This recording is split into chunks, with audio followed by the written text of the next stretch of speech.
Hi guys, welcome back. I am attorney Shama with the law firm of Florant Law Group, and we help minority entrepreneurs and business owners create and protect their legacies today for a secure tomorrow. So as you can tell by the title of this video, today's video is part 2 of a video series understanding the key terms of estate planning. If you've not yet seen the first part of this series, I'll definitely go ahead and link it up above here so you can check it out. But in today's video, we're just picking up from where we left off. You might want to definitely check out part 1 if you've not yet already. I am attacking this in alphabetical order. So in the first part, I already discussed 22 terms that you should be familiar with. In this part 2, I am going to finish discussing the remaining 22. Overall, I have 44 terms, so we're going to attack the remaining 22 terms. So let's go ahead and dive right in.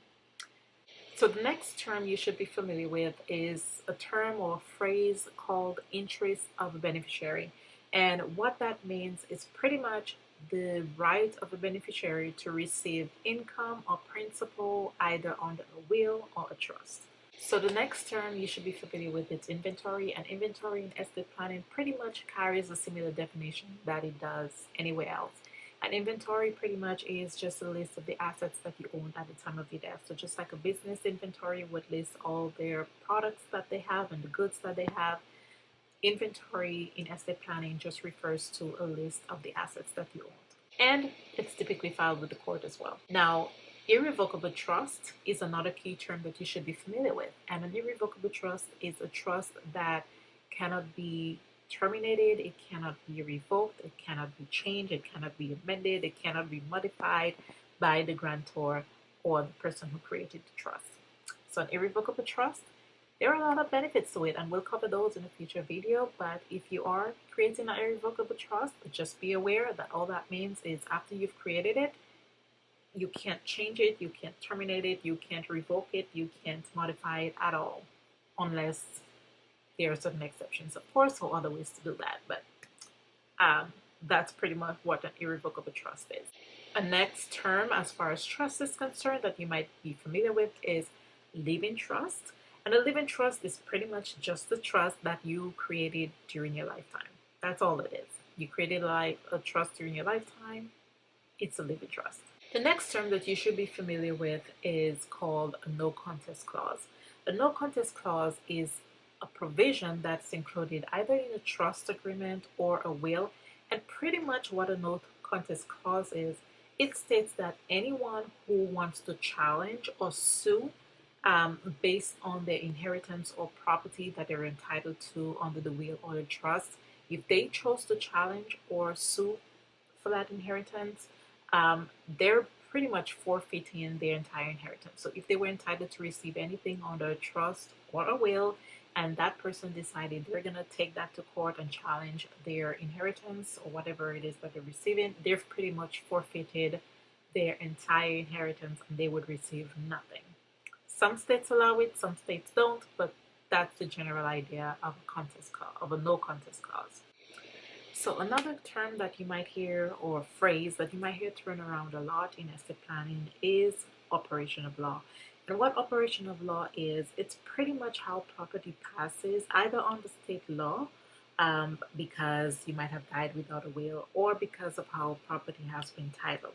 So if you hear that property passes by operation of law, that's typically going to refer to how that property would pass on the state law if you died without a will or some trust or some type of estate plan in place, or because of how that property has been titled. That means it's not even going to be affected or impacted by anything that you have in the will, because there are just some assets that pass by operation of law regardless of what your will states. So per stirpes and per capita, those may be shockers to you, but those are some terms that you want to be familiar with in estate planning as well, because they refer to distribution of property. Those are both Latin phrases. Per stirpes is a Latin phrase for meaning per branch, and it's a method of distribution assets based on family tree. So pretty much what per stirpes is it focuses on distributing property based on how the ancestor would have received it. So if there are, it's pretty much equal shares. Beneficiaries receive properties in equal shares, and if one beneficiary who was entitled to receive passed and they have descendants, then these descendants are going to receive the same share that their ancestor would have received. I hope that makes sense. I know it can be a little bit confusing, but yeah. Per capita is also similar, but instead of, let's say, you have three people each entitled to receive equal shares and one person passed, instead of that person's descendants getting that person's share, the property would then be recalculated and evenly distributed among the surviving descendants on the branch. I hope that makes sense. If you didn't and you have questions, drop them down in the comment section below, because I know these terms can be very, very confusing. The next term that you want to be familiar with is called a pour-over will. And a pour-over will is pretty much used in connection with a revocable trust. So that way it catches any property that you owned in your own name at the time of death, but was not transferred to the trust. So that's going to be a protective way of just transferring, being able to catch any property that you owned in your name that was supposed to have been transferred into the revocable trust but was not. The pour-over will is going to catch that. The next key term or phrase that I'm pretty sure you're familiar with in estate planning is power of attorney. A power of attorney is authorization you've given to someone else in a written document that authorizes that person to act on either some or all legal and financial affairs on your behalf. So it's pretty much appointing someone to just they're going to act either on some legal affairs and financial affairs or all. It's up to you. And there are different types of power of attorneys that we'll also discuss in a future video. The next key term and very popular term in estate planning is probate. And all probate is, it's kind of like a lawsuit almost, but it's a court process in which the court is going to validate the will. They're going to appoint the executor or administrator if it's not in the case of a will.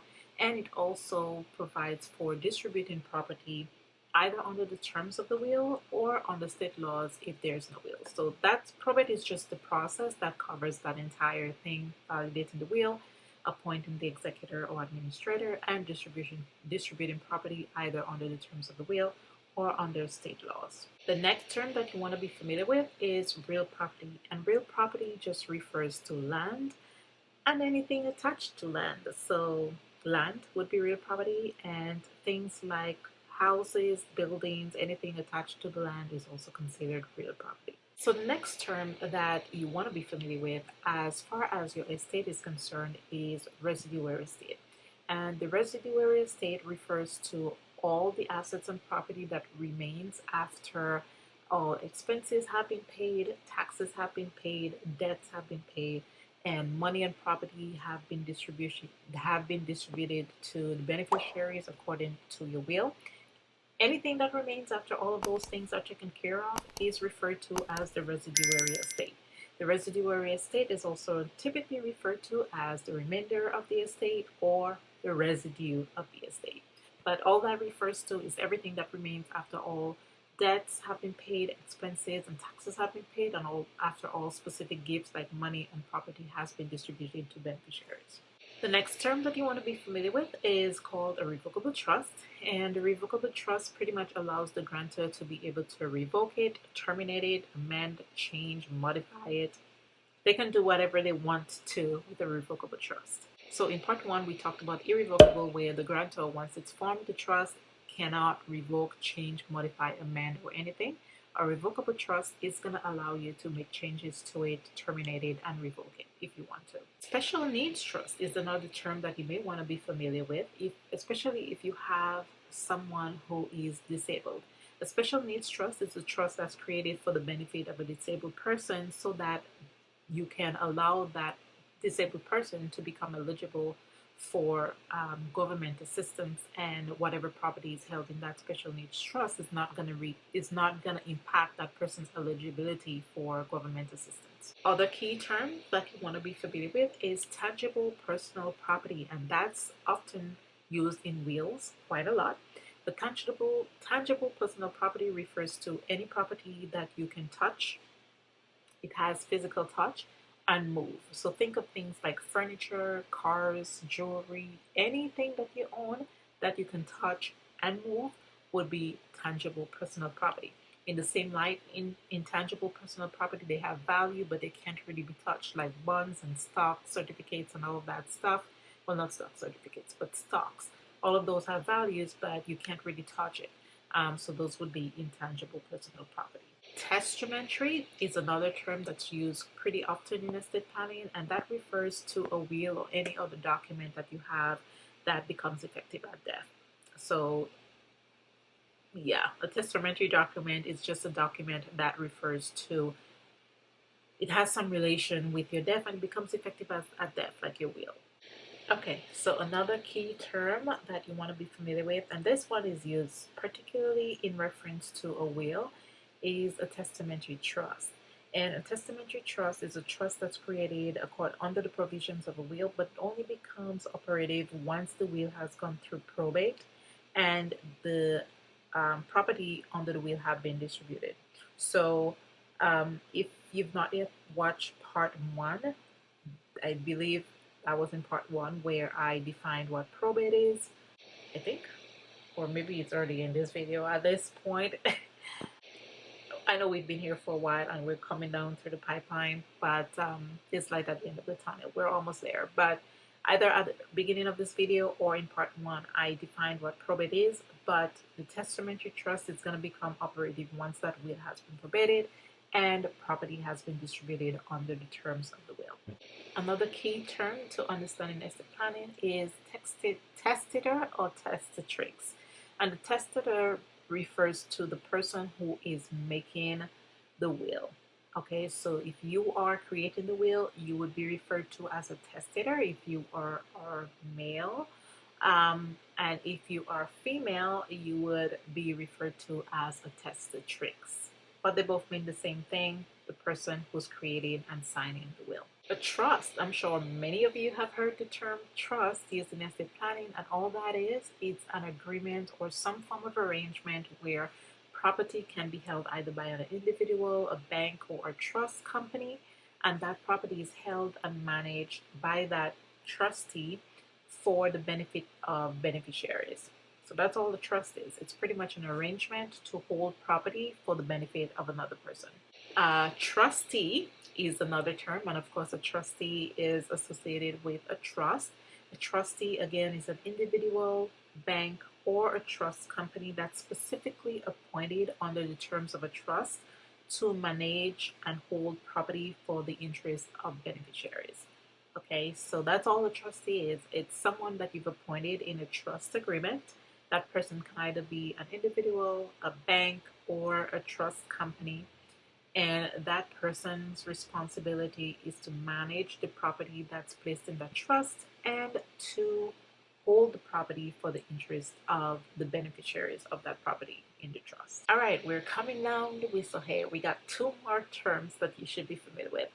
The next term is the trust instrument, and all that is, it's an agreement that you create with a trustee. Again, like we said, a trustee is an individual, bank, or trust company that holds property for the interest of beneficiaries.